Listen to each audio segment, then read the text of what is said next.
Let's be so for real right now. If I could keep one makeup bag, this would be it. This is a full face of my most used drugstore makeup of 2025. No gatekeeping. These products stay true even though they went through trends, trials, and filming, and all of the above. So these are my most used products that I would definitely recommend to bring into 2026. With that said, grab your cafecito and let's get right into it. I already did my skin prep off camera, but for primer, we're gonna go right in. If you guys can guess which primer I use the most in 2025, let me know, pause the video. Okay, if you guess the Milani Conceal and Perfect Primer, then you are right. And for all the good reasons, honestly, I am pretty much on the last bits of this. For some reason, it did get a little like, como que se derritió, it melted a little bit. I don't know why, if I don't keep it anywhere else besides my makeup drawers.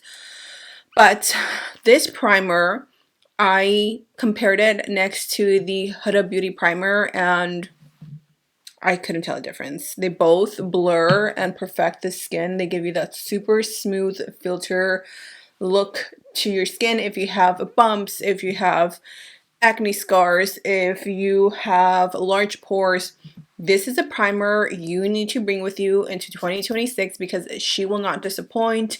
She feels luxury but at an affordable price, okay? For my foundation, I actually have two that I used a ton last year. The e.l.f. Soft Glam Foundation, you guys already know. She's probably like my top, maybe, no, she's definitely number one on my favorite drugstore foundations. And then the Maybelline Lumi Matte Foundation, they have came out with other versions of like foundations, and I'm sorry, but the Lumi Matte just had me on a chokehold all of 2025. e.l.f. Soft Glam gives you that medium buildable but breathable finish, very skin-like but a lot better. And then the Maybelline Lumi Foundation just gives you that perfect in between. If you're oily, this is a good foundation. It's not too luminous. And if you're dry, it's not too matte. It's, again, the perfect in between. Wears really nicely. It looks so high-end, but again, at an affordable price. So both of these are foundations that not only went viral for all the right reasons, but I also just could not stop using them. For concealer, honestly, I don't know that I have one in specific, although I did pull one from my drawers, but the Catrice Under Eye Brightener, oh my gosh, this stuff is amazing. I love it. I use it. I recommend it. I cannot stop talking about it because it is so good. It is creamy, pigmented, and it makes such a difference. Let me just show you. Literally takes me 5 seconds to tap it out. Oh, sorry, I'm out of breath. Whew. And just like that, you get a beautiful, bright under eye. Honestly, I cannot tell you the amount of times that I just threw this under, put a little powder over it, and called it a day because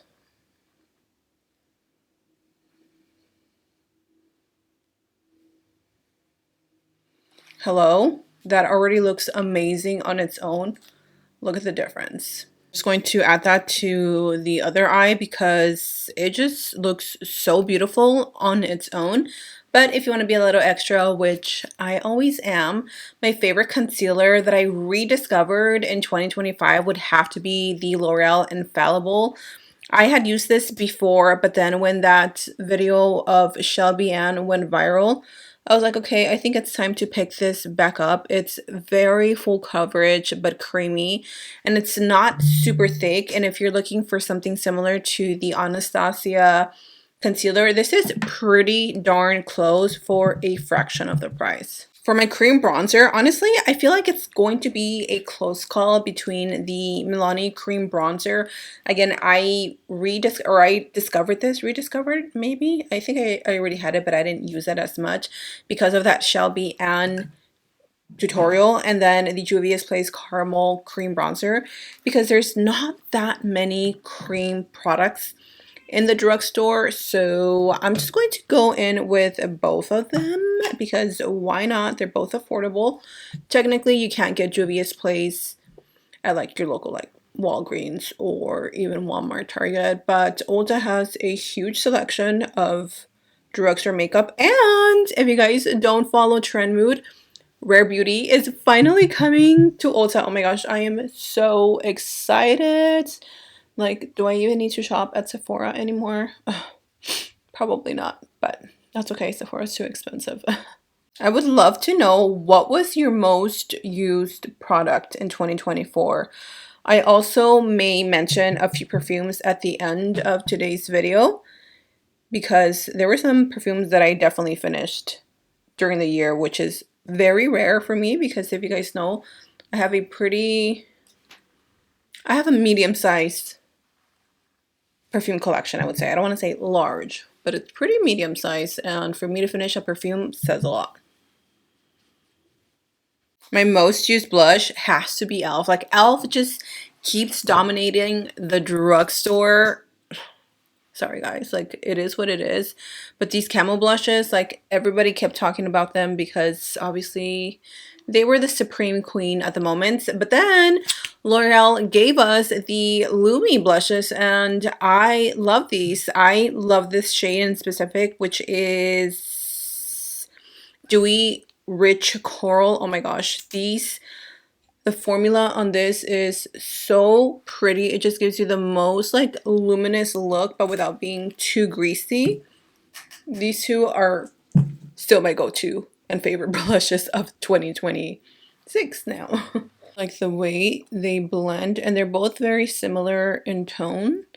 So honestly, I'm just going to blend them into both of them together because why not? They just blend so nicely. Look at that. And obviously the e.l.f. are a lot more pigmented, so it really depends how heavy-handed you are with your blushes.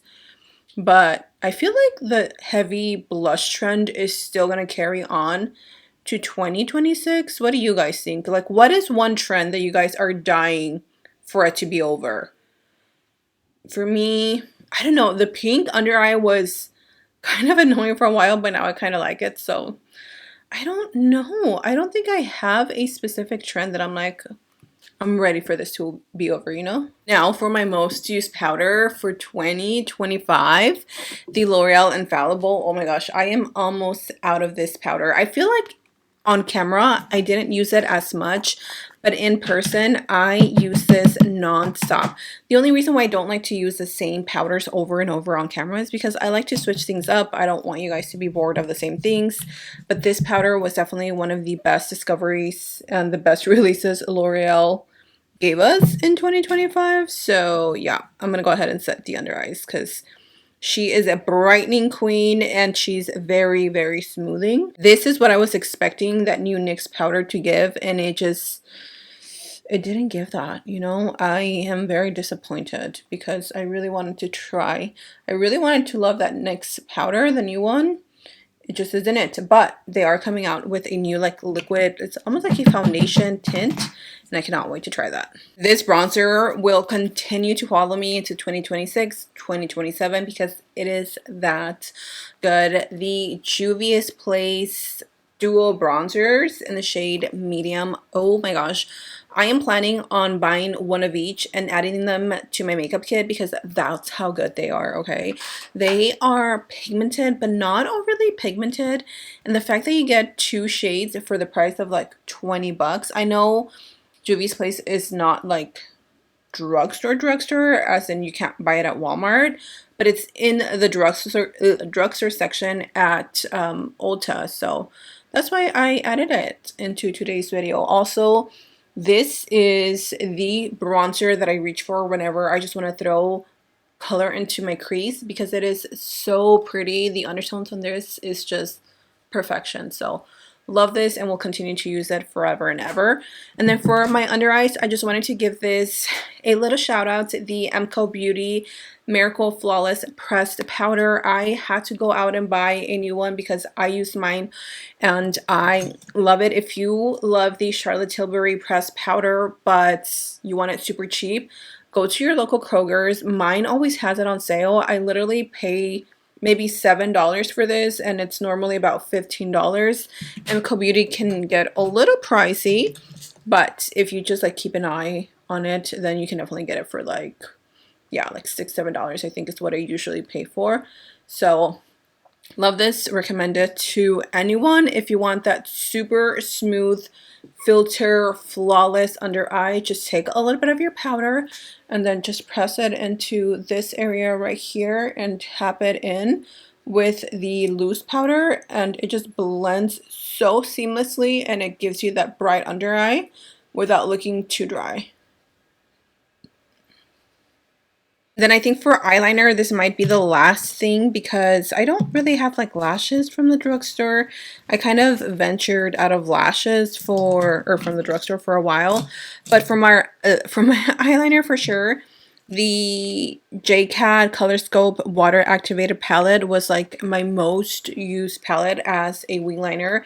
It is just so pretty and black and pigmented, and you can really create whatever liner you want. You can use the black or the brown. And I did want to mention this one because I did use it quite a bit towards the end of 2025. The matte paint lip color from About Face in the shade Deja Brew.